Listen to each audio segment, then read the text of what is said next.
তোমাদের পাশেই আছি, হৃদয়ের কাছাকাছি। জীবনের পথ সোজা নয়, আশা নিয়ে নিত্য বাঁচি।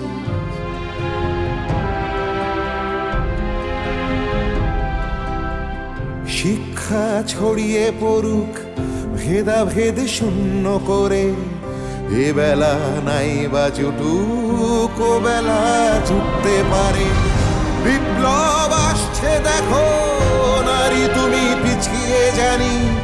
জ্বলে ওঠো নিজের আলোয়, মুছে দাও দুঃখ গ্লানি। এভাবে আর থেকো না হাহাকার জড়িয়ে বুকে। আমি হাত বাড়িয়ে আছি, সাড়া দাও আমার ডাকে। আমি হাত বাড়িয়ে আছি, সাড়া দাও আমার ডাকে।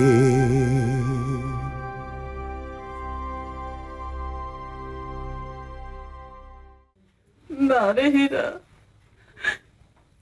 এই জ্বর কমার নয়।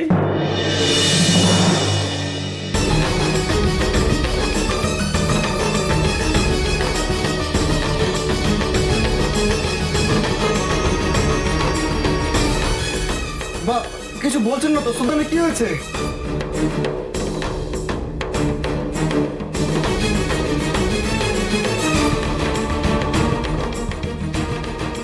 বুঝলে পুষ্প, পোস্ট মাস্টার সঙ্গে কথা বলে বুঝতে পারলাম উনি আমাদের মধ্যে দেশপ্রেমী। হয়তো তোমার কোনো চিন্তার কারণ নেই।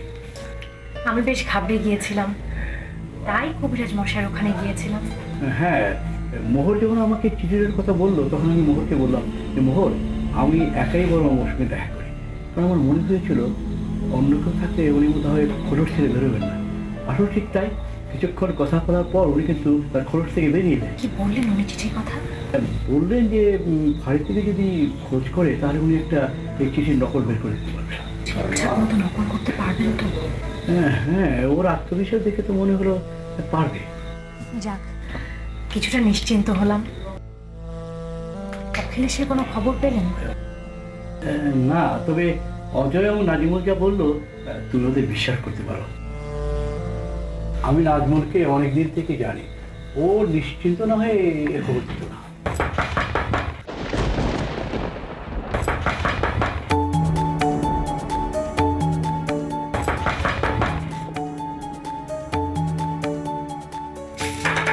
একটু বসুন, আমি দেখছি। মাসি, হাই মাসি। কি গো? দেখো তো এত রাতে কে এলো। কিচ্ছু ভেবো না, মল্লিকের দল নিলে একেবারে খেয়ে দিয়ে দেবো।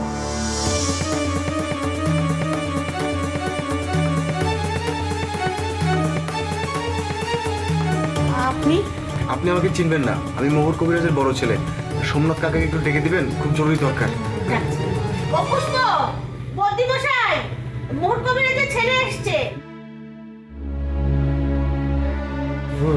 তুমি তুমি কি করে জানলেন এখানে? কাকা, আমি আপনার বাড়ি গিয়েছিলাম, কাকি বললেন আপনি এখানে আছেন। আমি তো পুষ্পদির বাড়ি চিনি না, তাই মোহন কাকাকে সাথে নিয়ে এসেছি। আপনি চলুন কাকা। কেন, কিছু হয়েছে? সুলতানের খুব জ্বর, এই সুস্থ হচ্ছে, এই অজ্ঞান হচ্ছে, আমরা কিছু বুঝতে পারছি না কাকা। আপনি চলুন কাকা। এই সময় জ্বর, জ্ঞান নেই মানে? সকালবেলা দেখলাম দিব্যি সুস্থ, হঠাৎ করে কি হয়ে গেল কিছু তো বুঝতে পারতেছি না। তাই আব্বা আপনাকে খবর পাঠিয়েছেন, আপনি চলুন কাকা। মোহর বললো আমাকে নিয়ে যেতে। বুদ্ধিমশাই, আপনি একটু দাঁড়ান, আমিও সঙ্গে যাব। না না, এত রাতে তোমার যাওয়া ঠিক হবে না, তুমি বরং কাল যেও। দেখছো না মল্লিকা ও তার দলবলের নজর তোমার দিকে লেগেই আছে।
তুমি এবার একটু চুপ করো। এখন যদি তোমার শরীর খারাপ হয়ে যায় আমরা তো আবার বিপদে পড়ে যাব। অন্তরা ঠিকই বলেছে, এবার তো একটু শান্ত হবো।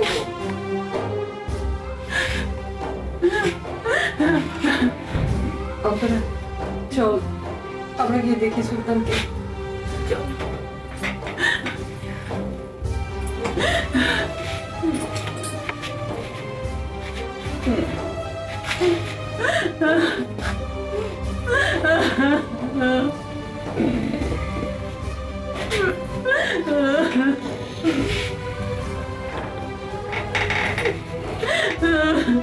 তোমাকে সান্ত্বনা দেওয়ার ভাষা আমার জানা নেই, শুধু এটুকু বলবো যে তুমি যদি এমন করো তাহলে আমাকে সামলাবে কে? জীবনের এই প্রথম আমি নিজের উপর ভরসা রাখতে পারছি না। শুধু মনে হচ্ছে এবারও যদি আমি... তুমি যা খুশি করো, যেখান থেকে পারো তুমি ওষুধ নিয়ে এসো, শুধু আমার সুলতানকে তুমি সুস্থ করে দাও। আমি আর কিচ্ছু শুনতে চাই না, আমি আর কিচ্ছু জানতে চাই না। জানি না পারবো কিনা, শুধু ভাবছি আমি যেটা মনে করছি তাই যদি হয়।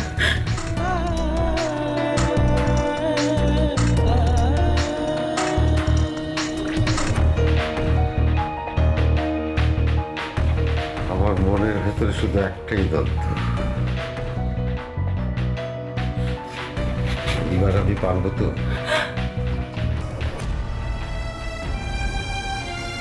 আমি আমার বিধানের বেলায় পারিনি, আমি বাবরের বেলায় পারিনি,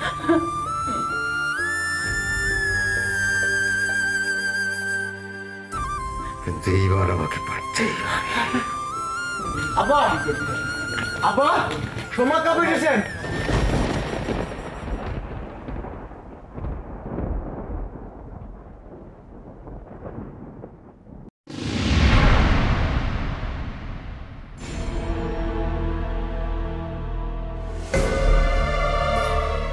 কি হয়েছে? হঠাৎ জ্বর, জ্ঞান নেই বললেই চলে। আমি ওষুধ দিয়েছিলাম কিন্তু কোনো কাজ হয়নি। বলো কি? হ্যাঁ, চলো দেখবে, চলো। আর তোমাদের আসার দরকার নেই, আমি আর সোমনাথ যাচ্ছি, তোমরা এখানেই থাকো।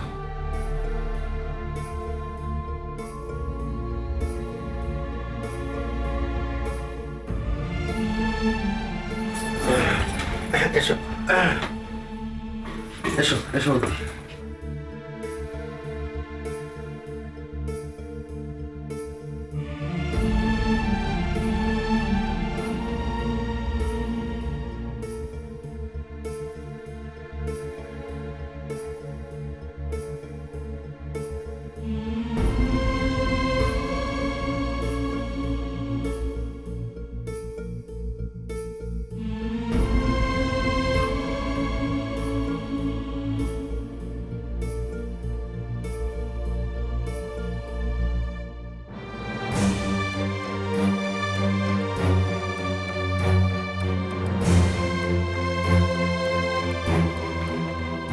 জ্বর তো দেখছি প্রচন্ড।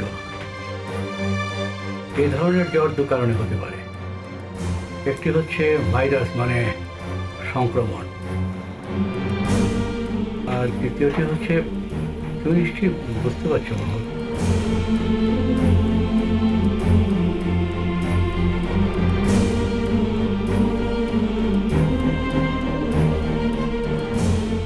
তুমি কি সম্পূর্ণ নিশ্চিত? সম্পূর্ণ না হলেও অনেকাংশেই নিশ্চিত। সে যাই হোক, আমার তো মনে হয় এক্ষেত্রে কোনো ধরনের ঝুঁকি নেওয়াটা ঠিক হবে না। তুমি বরং এক কাজ করো, কলকাতায় কাউকে পাঠাও। আমার এক পরিচিত কবিরাজ আছেন, আমি বিস্তারিত সব জানিয়ে তাকে চিঠি লিখে দিচ্ছি। সে এই চিঠিটা দেখলে বুঝতে পারবে এবং আমার মনে হয় কিছু নিদানও দিতে পারবে। তুমি তো জানো আমরা যেটা ভাবছি সেটা যদি সত্য হয়, তাহলে এই গ্রামে রেখে এর প্রতিকার করা সম্ভবপর নয়। সেই জন্য যত দ্রুত সম্ভব কলকাতার লোক পাঠানো উচিত। আবার কাছে পাঠাবো, কি বুঝবে না বুঝবে, তার চেয়ে বরং আমি যাই। আর সেরকম কিছু হলে তুমি তো আছো। হ্যাঁ, তুমি তো ভালোই হয়। তাহলে আর দেরি করো না, আর আমাকে কাগজ কলম ধরে চিঠিটা এখানে লিখে দিই। আচ্ছা ঠিক আছে, এসো। আব্বা, ওনার কি হয়েছে? আমার কিন্তু খুব ভয় করছে। চিন্তা করো না মা, আমরা তো আছি। আর সবার উপরে আছেন উপর, তার উপর ভরসা রাখ। ও নিশ্চয়ই সুস্থ হবে। এসো এসো।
জ্বর তো কিছুতেই কমছে না,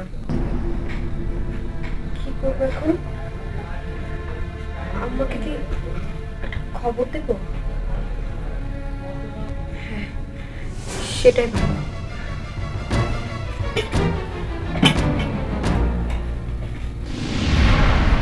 কাঁদছো কেন বুবু?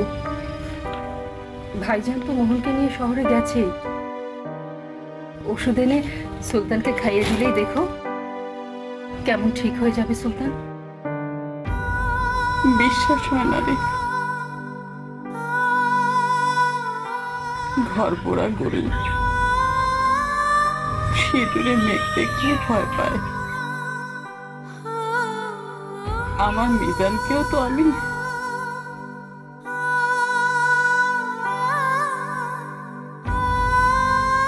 কেঁদো না বুবু, কাঁদলে পরে ক্ষতি হয়।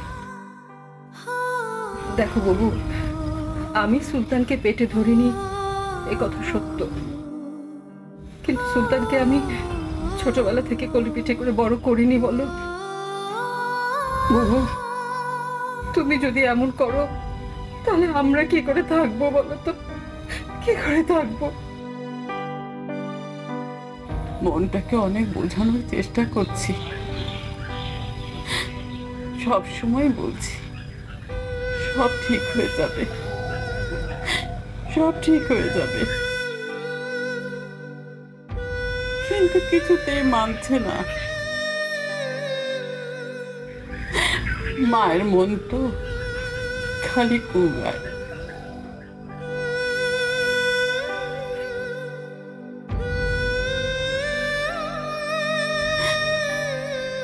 আচ্ছা হীরা, আমার কপালে কি দুঃখ ছাড়া আর কিছুই নেই? সুখ কি আমার কপালে কখনোই আসবে না? ভেবেছিলাম মেয়েটার একটা গতি হলো, জামাইটা দেরিতে হলে তার ভুল বুঝতে পেরেছে। এবার অন্তরা 7-7টা দিব, সবাই বাড়িতে আসবে, কটা দিন আনন্দে কাটবে। হলো না রে, কিছু হলো না। আসলে আমার কপালটা পোড়া তো, আমার কপালে এত সুখ সইবে কেমন করে? বুবু বুবু বুবু ধৈর্য ধরো, আল্লাহর উপর ভরসা রাখো বুবু। আল্লাহ আমাদের এত বড় ক্ষতি করতে পারে না বুবু। আল্লাহর উপরই তো ভরসা করে আছি। দুই হাত তুলে শুধু সব সময় চাইছি, বাবরকে হারিয়েছি, মিতানকে হারিয়েছি, আমার দুই সন্তানকে আল্লাহ তার কাছে টেনে নিয়েছেন। কিন্তু এখন যদি সুলতানকে আমার হারাতে হয় তাহলে তো আমি আর বাঁচবো না রে, আমি আর বাঁচবো না।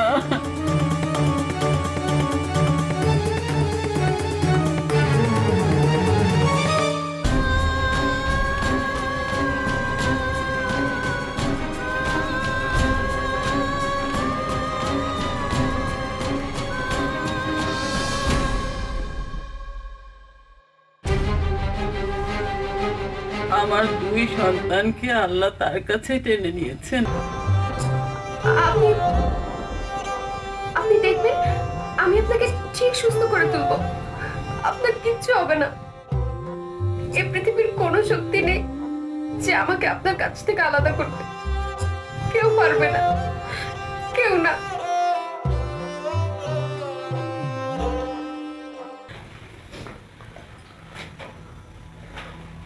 তোমাকে যে আমার কি বলা উচিত বুঝতে পারছি না, কি বলে সান্ত্বনা দেবো তাও জানি না। শুধু এইটুকু জানি সুলতান ভাই কিচ্ছু হবে না।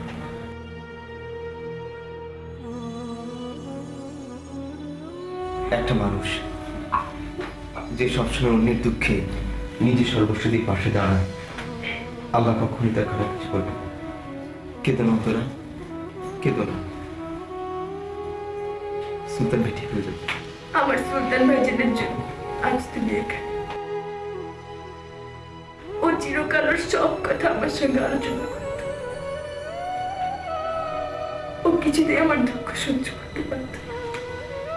সে কারণেই তো আমি যখন ঢাকায় গিয়ে সুলতান ভাইকে সবকিছু খুলে বললাম, উনি এক কথায় আমাকে ক্ষমা করে দিয়ে আমাকে থাকতে দিলেন। আমার সুলতান ভাইজানের মন খুব বড়, উদার, সে কখনো অন্যকে কষ্ট দেয়নি। কিন্তু আজ দেখো ও কেমন কষ্ট পাচ্ছে।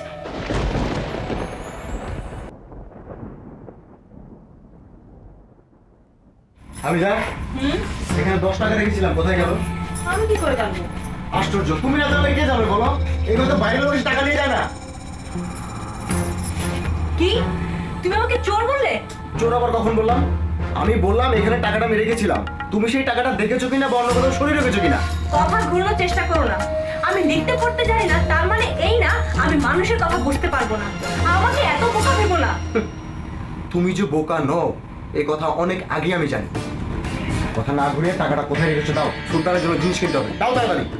বললাম তো আমি রাখিনি, আর রাখলেও তোমাকে দিতাম না। তুমি তোমার রক্ত জল করা পয়সা দিয়ে এই পরিবারের হেসেল টানবে, সেটা কিন্তু আমি কিছুতেই মেনে নেব না।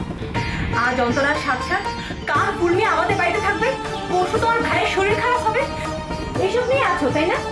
আমাদের দুটো বাচ্চা আছে, তাদের কথা ভাবো একবার। তোমার কথা বলা শেষ হয়েছে, এবার আমি যাই। না যাবে না, আমার কথার উত্তর না দিয়ে তুমি এখান থেকে কোথাও যেতে পারবে না। আচ্ছা আমি কি তোমার কেউ না? আর বাচ্চা দুটো তারা তো তোমার সন্তান। এই অজ পাড়া যায় আর কতদিন পচে গেলে মরতে হবে বলতে পারো? শোনো, আমার যেমন স্ত্রী সন্তানদের প্রতি কর্তব্য আছে, ঠিক তেমনই কর্তব্য আছে আমার আব্বু আম্মু ভাই বোনদের প্রতি। আমার আব্বু আম্মু আমাকে জন্ম দিয়েছেন, সুলতান অন্তরার সাথে আমি ছোটবেলা থেকে বড় হয়েছি, তাদের প্রতি কর্তব্য তো আমি অস্বীকার করতে পারি না। ঠিক আছে, থাকো তুমি তোমার পরিবারের সাথে, আমাকে আমার বাচ্চাদের সাথে বাপের বাড়ি পাঠিয়ে দেওয়ার ব্যবস্থা করো। আমি থাকবো না এখানে এক মুহূর্তে। তুমি কি মানুষ না অন্য কিছু? বাড়িতে আজ এমন একটা ভয়ঙ্কর পরিস্থিতি, সুলতানের আজ এই অবস্থা, আর তার মধ্যে তুমি শুধু আমার আমার আমার করছো। মনে রেখো, টাকা পয়সা ধন সম্পত্তির থেকে মূল্যবান হচ্ছে সম্পর্ক। এই সম্পর্কের টানে মানুষ আসলে মানুষ হয়, তবে তুমি সেটা বুঝবে না। এটা বোঝার জন্য মানুষ হতে হয়, মন থাকতে হয়। মাঝে মাঝে মনে হয় এই ঘর সংসার ছেড়ে দূরে কোথাও চলে যাই, অন্তত আর কিছু না পাই, শান্তি তো পাবো। থাকো তুমি।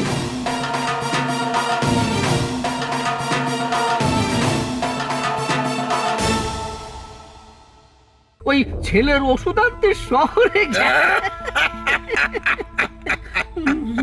সে কি সাজেতে এত ফুল কম কেন? আমার সাথে হালদারের বাগানে চলো, কত ফুল নিতে পারো দেখি। তার দরকার নেই। যা, কোথায় ভাবলাম এই সুযোগে তোমার একটু সেবা করব।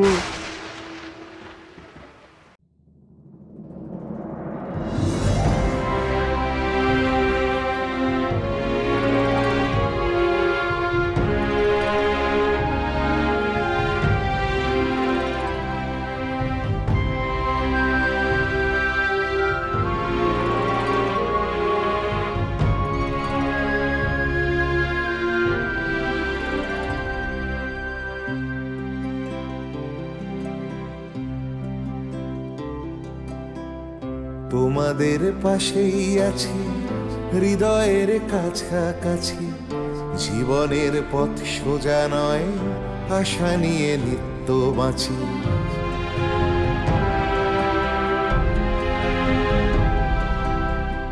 তোমাদের পাশেই আছি, হৃদয়ের কাছাকাছি।